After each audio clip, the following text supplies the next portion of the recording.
Bienvenue dans notre première capsule qui va nous donner les notions de base pour aborder le rôle de l'ATP dans le mouvement, ici la contraction musculaire. Tout d'abord, regardons un muscle de plus près.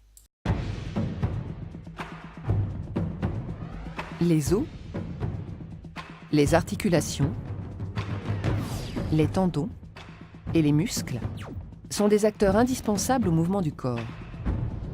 Les muscles reliés au squelette sont appelés muscles striés squelettiques. On n'en compte pas moins de 600 dans le corps humain.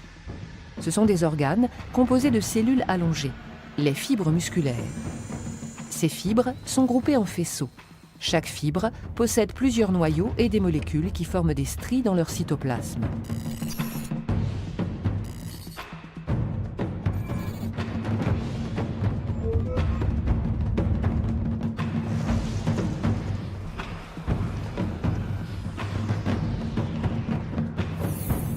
La fibre musculaire présente la particularité de pouvoir se contracter, c'est-à-dire de se raccourcir.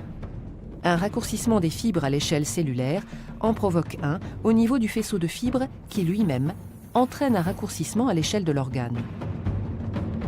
Le muscle est alors contracté. La contraction d'un muscle est donc le résultat d'un raccourcissement de chacune des myofibrilles qui le composent. Étudions de plus près ce phénomène. Sur une myofibrille, on peut apercevoir plusieurs unités qui se répètent, les sarcomères composés de filaments fins d'actine et de filaments épais de myosine. C'est le glissement des filaments fins par rapport aux myofilaments épais qui permet le raccourcissement du sarcomère et donc du muscle.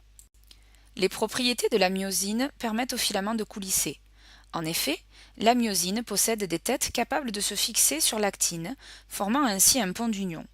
Puis elle tire sur l'actine qui se déplace vers le centre du sarcomère, se détache, se rattache, tire, ainsi de suite, et le sarcomère se raccourcit.